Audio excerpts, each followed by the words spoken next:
சூராவை ஒருவர் புரிந்தால், அல்லாஹ்வுடைய தூதருக்கு இறங்கிய அந்த செய்தியை புரிந்தால், உண்மையில் அவர் கவலையில் இருந்தால் விடுபட்டு விடுவார், மகிழ்ச்சியாகி விடுவார். உண்மையில் புரிந்தார். கவலையில் வாடக்கூடிய அல்லாஹ்வுடைய தூதர் முஹம்மது ரசூலுல்லாஹ் ஸல்லல்லாஹு அலைஹி வஸல்லம் அவர்களை அந்த நிலையிலிருந்து மீட்டு வருவதற்காக, அவர்களுக்கு சிறந்த ஆலோசனைகளையும் சிறந்த அறிவுரைகளையும் கூறுவதற்காக அல்லாஹ் ரப்புல் ஆலமீன் குர்ஆனுடைய ஒரு சூராவை இறக்குகிறார். ரசூலுல்லாஹி ஸல்லல்லாஹு அலைஹி வஸல்லம் அவர்கள் ஒரு முறை தங்களுடைய தலையை தாழ்த்தி இருக்கிறார்கள். முஸ்லிம் ரஹிமஹுல்லாஹ் அறிவிக்கிறார்கள், அனஸ் இப்னு மாலிக் அவர்கள் வாயிலாக தலையை தாழ்த்தி இருக்கிறார்கள். திடீரென்று அல்லாஹ்வுடைய தூதர் ஸல்லல்லாஹு அலைஹி வஸல்லம் சிரிக்கிறார்கள். இந்த நேரம் குழந்தை மரணித்த அந்த காலகட்டம், முகத்தை தாழ்த்தி இருந்த அல்லாஹ்வுடைய தூதர் நிமிர்ந்ததும் சிரிக்க ஆரம்பிக்கிறார்கள். சஹாபாக்கள் கேட்டார்கள், அல்லாஹ்வுடைய தூதரை நீங்கள் ஏன் சிரித்தீர்கள்? அல்லாஹ்வுடைய தூதருடைய கவலையை நீக்கிய ஒரு விஷயம் நடந்திருக்கிறது அங்கு. உண்மையில் இந்த சூராவை ஒருவர் புரிந்தால், அல்லாஹ்வுடைய தூதருக்கு இறங்கிய அந்த செய்தியை புரிந்தால், உண்மையில் அவர் கவலையில் இருந்தால் விடுபட்டு விடுவார், மகிழ்ச்சியாகி விடுவார். உண்மையில் புரிந்தார். அப்படி அழகிய வசனங்களை கொண்ட ஒரு சூரா, குர்ஆனிலேயே சிறிய சூரா, குர்ஆனிலேயே சிறிய சூரா, பெரிய விளக்கங்கள் அல்ல, பெரிய வசனங்களை கொண்டதல்ல, பெரிய அறிவுரைகளை கொண்டதல்ல. அவர்களுடைய கவலைகளை முற்றிலுமாக நீக்கக்கூடிய மூன்று வசனம் தான். 3 சூறாக்களை உடைய குர்ஆனுடைய சூறாக்கள் எதுவெல்லாம்? 3 வசனங்களை உடைய சூரத்துல் அஸ்ர், சூரத்துல் கௌசர், சூரத்துன் நஸ்ர், இதா ஜாஅ நஸ்ருல்லாஹி வல் ஃபத்ஹ். அதில் ஒரு சூரா சூரத்துல் கௌசர், எல்லாரும் தொழுகையில் அடிக்கடி ஓதக்கூடிய சூரா. ஒரு நம்முடைய சமூகத்திலே குர்ஆனை ஓத தெரியாதவருக்கு கூட இந்த சூரா தெரியும். எல்லா தொழுகையிலும் சிறிய சூரா என்று ஓதினால் இதைத்தான் ஓதுவோம், குல் ஹுவல்லாஹு அஹத் அல்லது இன்னா அத்தைனாக்கல் கௌசர். இப்படிப்பட்ட ஒரு சூரா அல்லாஹ்வுடைய தூதருக்கு இறங்குகிறது, அவர்களுடைய கவலையை நீக்குவதற்காக. இன்ஷா அல்லாஹ் இந்த வகுப்பு இந்த சூராவை பற்றி தான். இந்த சூராவுடைய அர்த்தமும் விளக்கமும் எமக்கு இப்போது கற்பிக்கப்படும். எம்முடைய மரணம் வரை இன்ஷா அல்லாஹ் மறக்காது, இதை உறுதியாக படித்தால். அல்லாஹ் ரப்புல் ஆலமீன் இதில் எமக்கு உறுதியை தருவானாக.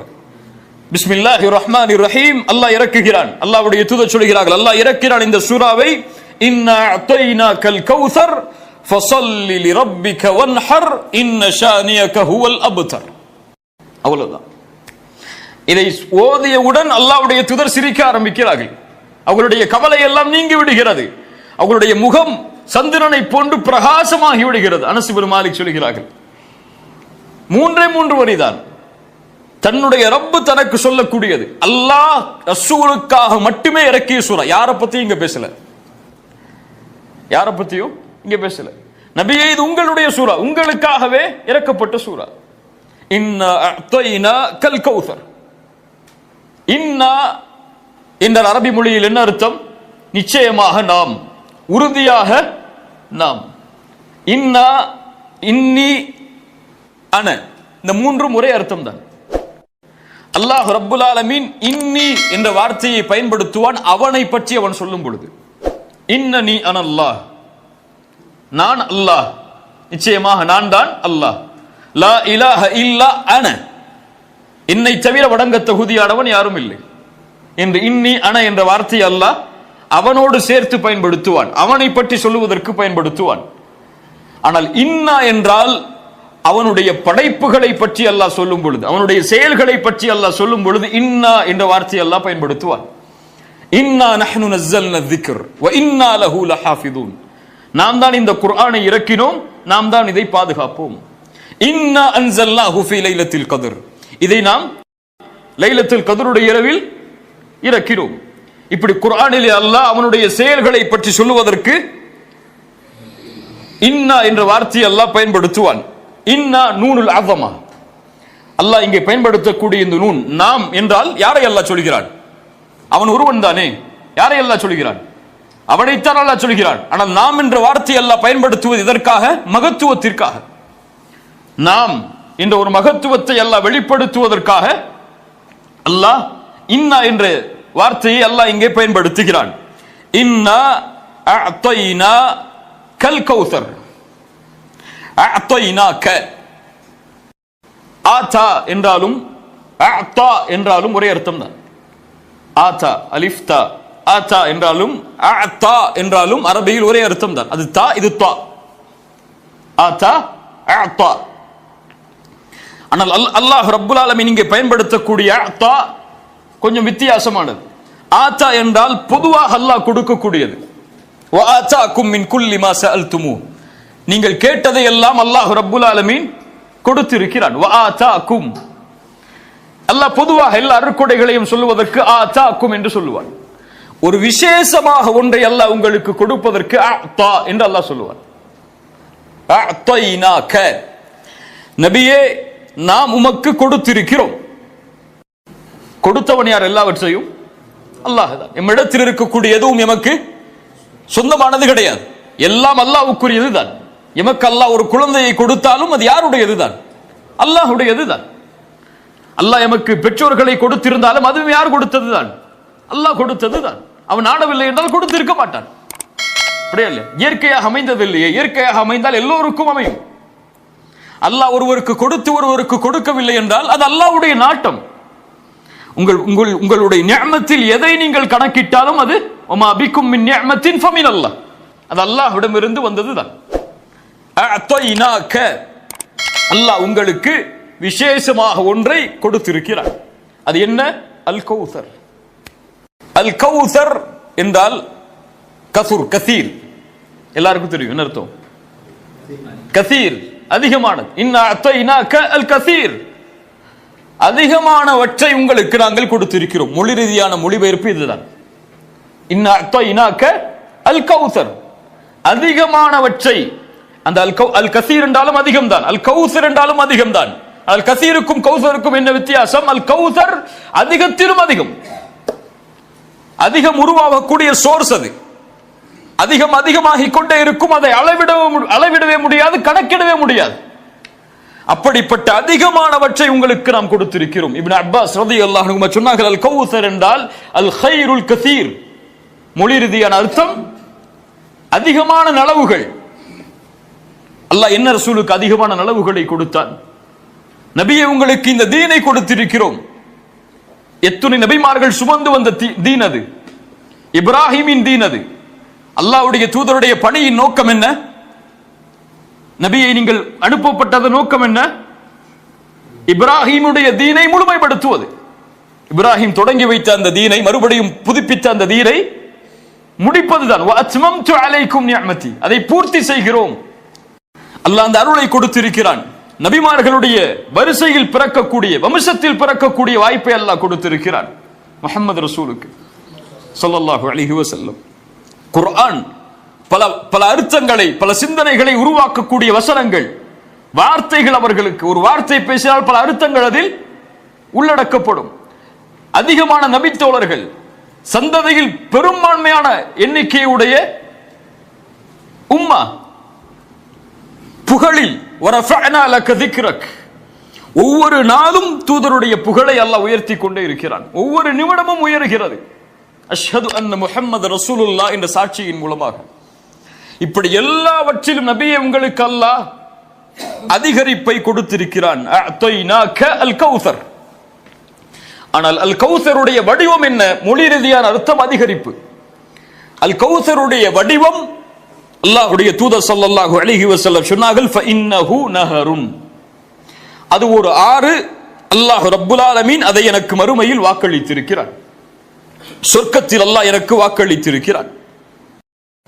அதனுடைய பாத்திரங்கள், கிண்ணங்கள் நட்சத்திரங்களுடைய எண்ணிக்கையை போன்றது, அளவிடவே முடியாது. அல்லாஹ்வுடைய தூதர் சொன்னார்கள், அல்லாஹ் ரப்புல் ஆலமீன் சொர்க்கத்திலே வாக்களித்த ஆறு அது. அதனுடைய நிறம் பாலை விட வெண்மையானது, தேனை விட சுவையானது. அதிலிருந்து ஒருவர் ஒரு சொட்டு தண்ணீரை அறிந்து விட்டால் அதற்கு பிறகு தாகமே அவருக்கு ஏற்படாது. அவர் வாழும் வரை தாகமே அவருக்கு ஏற்படாது. அல் கௌசர் என்று சொல்லும் பொழுது ஒன்றை சேர்த்தே சொல்லுவோம். என்ன சேர்த்து சொல்லுவோம்? ஹவுதுல் கௌசர். ஹவுத் என்றால் என்ன? அல் கௌசர் என்றால் என்ன? அல் கௌசர் ஒரு ஆறு. இது எங்கே இருக்கும்? சொர்க்கத்திலே. ஹவுத் என்றால் கௌசருடைய தடாகத்திலிருந்து தண்ணீர் வடிந்தோடி மஹ்ஷரில் மக்கள் எல்லோரும் ஒன்று கூட்டப்பட்டிருக்கும் பொழுது எல்லா நபிமார்களுக்கும் ஒவ்வொரு தடாகம் இருக்கும். அது அல்லாஹ்வுடைய தூதருடைய சமூகத்தின் தடாகத்திற்கு கௌசருடைய ஆற்றிலிருந்து நீர் கொண்டு வரப்படும். மஹ்ஷரில் அதிகமான வெப்பம் தாக்கும் பொழுது, சூரியன் ஒரு மைல் தூரத்தில் நிற்கும் பொழுது, சிராத்துடைய பாலத்தை மனிதர்கள் கடப்பதற்கு முன்னால் அல்லாஹ்வுடைய தூதர் ஸல்லல்லாஹு அலைஹி வஸல்லம் அந்த ஹவுதுடைய வாசலில் நிற்பார்கள். அந்த ஆற்றுடைய முனையில் அதிலிருந்து அவர்களுடைய சமூகத்துடைய எல்லோருக்கும் அல்லாஹ்வுடைய தூதர் தண்ணீரை எடுத்து கொடுப்பார்கள். ஹவுதுல் கௌசரில், ஹவுதில் நாளை மறுமையில் முஸ்லிம்கள் தண்ணீர் அருந்துவார்கள். அல்லாஹ்வுடைய தூதருடைய சமூகம் தண்ணீர் அருந்தும். அந்த தண்ணீரை அருந்தினாலும் அதற்கு பிறகு தாகமே ஏற்படாது. அல்லாஹ் ரப்புல் ஆலமீன் மஹ்ஷரில் முஸ்லிம்களுக்கு அல்லாஹ் ரப்புல் ஆலமீன் வாக்களித்த ஒன்று ஹவுத். கௌசர் என்றால் அது ஒரு ஆறு, ஹவுத் என்றால் தடாகம். அல்லாஹ்வுடைய தூதர் ஸல்லல்லாஹு அலைஹி வஸல்லம் இந்த வசனத்திற்கு விளக்கம் சொன்னார்கள். அல் கௌசர் என்றால் அது ஒரு ஆறு, அல்லாஹ் இதை எனக்கு வாக்களித்திருக்கிறான். பல ஹதீஸில் அல்லாஹ்வுடைய தூதர் அதை விளக்குகிறார்கள். நபியே, நாம் உங்களுக்கு கௌசரை கொடுத்திருக்கிறோம். என்ன அல்லாஹ் ரப்புல் ஆலமீன் இதன் மூலமாக பாடமாக கற்பிக்க வருகிறான் என்றால், அல்லாஹ் ரப்புல் ஆலமீன் இந்த வசனத்தில் அல்லாஹ்வுடைய தூதர் இழந்ததை சொல்லவில்லை, அல்லாஹ்வுடைய தூதர் பெறப்போவதை சொல்லுகிறான். நபியே, உங்களுடைய மகனுடைய இறப்பு செய்தி என்று அல்லாஹ் எதையும் முன்வைக்கவில்லை. அல்லாஹ் இதை சொல்கிறான், கொடுத்து விட்டோம், முடிஞ்சு போச்சது. நீங்க பிறப்பதற்கு முன்னதாகவே அல்லாஹ் உங்களுக்காக அதை தயாரித்து விட்டான். அல்லாஹ் ரப்புல் ஆலமீன் அல்லாஹ்வுடைய தூதருக்கு, நபியே, நீங்கள் இழந்ததை குறித்து கவலைப்பட தேவையில்லை, அல்லாஹ் ரப்புல் ஆலமீன் உங்களுக்கு கொடுக்க இருப்பதை நினைத்து பாருங்கள். அல்லாஹ் உங்களுக்கு கொடுக்க இருப்பதை நினைத்து பாருங்கள். நீங்கள் கவலையில் வாடிவிடக் கூடாது. உங்களுக்கு இருக்கக்கூடிய பொறுப்பு மேன்மையானது. ஒரு சிறிய பாலைவனத்தில் ஒரு குறைஷி குடும்பத்தில் எதிர்ப்புகளோடு வாழ்ந்து கொண்டிருக்கக்கூடிய நீங்கள் செய்ய வேண்டிய காரியம், இந்த உலகமே உங்களை திரும்பி பார்க்க வேண்டும். ஷாம், பாரிஸ் போன்ற மிகப்பெரிய நாடுகள் எல்லாம் உங்களுடைய பெயர்களை கேட்டால் நடுங்க வேண்டும். உங்களுடைய முஸ்லிம் படை உலகமெல்லாம், சைனா, இந்தியா போன்ற நாடுகள் எல்லாம் பறந்து விரிய வேண்டும். நீங்கள் கொண்டு வந்திருக்கக்கூடிய இந்த செய்தி உலகமெல்லாம் சென்றடைய வேண்டும். நீங்கள் கவலை அடையக்கூடாது. உங்களுடைய நோக்கம் பெரிது, அதை நோக்கி செல்லுங்கள். சுப்ஹானல்லாஹ். குர்ஆன் கொள்கைக்கு வழிகாட்டுவதற்கு மட்டும் இறக்கப்பட்ட வார்த்தைகள் அல்ல. குர்ஆன் ஹலால் ஹராமை மட்டும் விளக்குவதற்கு சொல்லப்படக்கூடிய வசனங்கள் அல்ல. குர்ஆனுடைய வசனங்கள் எமோஷன் அப்படி திருப்பி போட்டுரும். அல்லாஹ்வுடைய தூதருடைய அப்படியே அந்த நெகட்டிவ ஒரே ஒரு 3 வசனங்கள் முழுவதுமான ஒரு பாசிட்டிவா மாத்தும். அல்லாஹ்வுடைய தூதர் மாறுகிறார்கள். அப்படி இது குர்ஆனுடைய வழக்கம். அல்லாஹ் ரப்புல் ஆலமீன் எங்கெல்லாம் சோதனைகளை குறித்து சொல்லுவானோ அங்கெல்லாம் அல்லாஹ் ரப்புல் ஆலமீன் இதை சொல்வான். அல்லாஹ்வுடைய வசனத்தை நினைத்து பாருங்கள். வைத் கால மூசா லிகௌமி, இப்ராஹிமுடைய 7வது 6வது வசனம் அல்லாஹ் கூறுகிறான், நபி மூசா தன்னுடைய சமூகத்திற்கு சொன்னார், உத்குரு நிஅமத்தல்லாஹி அலைக்கும், அல்லாஹ் உங்களுக்கு செய்த அருளை நினைத்து பாருங்கள். இது அன்ஜாக்கும் மின் ஆலி ஃபிர்அவுன், ஃபிர்அவுனிடமிருந்து உங்களை பாதுகாத்திருக்கிறான் அல்லாஹ். பனி இஸ்ரவேலர்களே, உங்களுடைய ஃபிர்அவுனிடமிருந்து உங்களை பாதுகாத்திருக்கிறான். யஸூமூனக்கும் சூஅல் அதாப், உங்களுக்கு இழிவான வேதனைகளை அவன் தந்தான். யுதப்பிஹூன அப்னாஅக்கும், உங்களுடைய ஆண் குழந்தைகளை எல்லாம் அவன் அறுத்தான். அல்லாஹ் சொல்கிறான், தபஹ் என்றால் திபஹ் என்றால் அறுத்தல். யுதப்பிஹூன அப்னாஅக்கும், கொல்லவில்லை, அவன் கரத்தால் அறுத்தால் ஆண் குழந்தைகளை. வயஸ்தஹியூன நிசாஅக்கும், பெண்களை எல்லாம் வாழ வைத்தான். வஃபீ ذالிக்கும் பலாஉம் மிர் ரப்பிக்கும் அஸீம், அல்லாஹ்விடம் இருந்து வந்த மிக மகத்தான சோதனைகள் இவைகள் எல்லாம். ஆனால் வ இன் தஅذன ரப்புக்கும் ல இன் ஷக்கர்தும் ல அஸீதன்னக்கும், அல்லாஹ் உங்களுக்கு மேலும் செய்த கட்டளையை, நினைவுறுத்தலை, மூசா நபியை நீங்கள் சொல்லுங்கள், ல இன் ஷக்கர்தும் ல அஸீதன்னக்கும். அல்லாஹ் அங்கே என்ன சொல்கிறான்? சோதனைகளை சொல்கிறான். அல்லாஹ் என்ன சொல்லி இருக்க வேண்டும்? ல இன் சபர்தும், நீங்கள் பொறுமையோடு இருந்திருந்தால் என்று சொல்லி இருக்கணும். அல்லாஹ் இந்த சோதனைகள் என்ன செஞ்சிருக்கணும்? நீங்க பொறுமையை கையாண்டு இருந்தால் அல்லாஹ் அதை நீக்கி இருப்பான் என்று சொல்லலாம். அல்லாஹ் என்ன சொல்கிறான்? ல இன் ஷக்கர்தும் ல அஸீதன்னக்கும். இதில் எப்படி நன்றி செலுத்துறது? ஆண் குழந்தைகள் தன்னுடைய சமூகத்தில் இறந்ததற்கு எப்படி அல்லாஹ்விற்கு நன்றி செலுத்துவது? ல இன் ஷக்கர்தும் என்றால் அதை விடுங்கள். நீங்கள் அல்லாஹ் ரப்புல் ஆலமீன் உங்களிடமிருந்து எடுத்ததை விடுங்கள். அல்லாஹ் உங்களுக்கு கொடுத்திருப்பதை நினைத்து பாருங்கள். என்ன அல்லாஹ் கொடுத்திருக்கானோ அதை நினைத்து பார். எதை அல்லாஹ் ரப்புல் ஆலமீன் உன்னிடத்திலிருந்து எடுத்து விட்டானோ அதை மறந்து விடு. அல்லாஹ் ஒரு சோதனையை கொடுத்து உன்னை நீக்கி இருந்தால் அல்லாஹ் அதற்கு பதிலாகவோ அல்லது அதற்கு மாற்றமாகவோ அது இல்லாமலோ கொடுத்திருக்கக்கூடிய அருட்கொடைகள் ஏராளம். உங்களுக்கு அல்லாஹ் இந்த பூமியில் செல்வந்தவனாக வாழ்வதற்கு வாய்ப்பு கொடுக்கவில்லையா? சுகமோடு வாழ்வதற்கு அல்லாஹ் வாய்ப்பு கொடுத்திருக்கிறானா? அதை பாருங்கள். எத்தனையோ செல்வந்தவர்கள் தங்களுடைய செல்வத்தை எல்லாம் நோயில் அழித்துக் கொண்டிருக்கும் பொழுது அல்லாஹ் ரப்புல் ஆலமீன் உங்களுக்கு கல்வியில் முன்னேறுவதற்கு வாய்ப்பு கொடுக்கவில்லையா? உங்களுக்கு அல்லாஹ் வாழ்வாதாரத்தை கொடுத்திருக்கிறானா? எத்தனையோ படித்தவர்கள் வாழ்வாதாரம் இல்லாமல் இருக்கிறார்கள். இப்படி அல்லாஹ் எதை உங்களுக்கு கொடுக்கவில்லையோ அதை நோக்கியே செல்லாதீர்கள். அல்லாஹ் எதை கொடுத்திருக்கிறானோ, எது உங்களிடத்தில் இருக்கிறதோ அதை நினைத்துக் கொண்டு திருப்தி அடையுங்கள். நீங்கள் மிகப்பெரிய பணக்காரனாக இந்த பூமியில்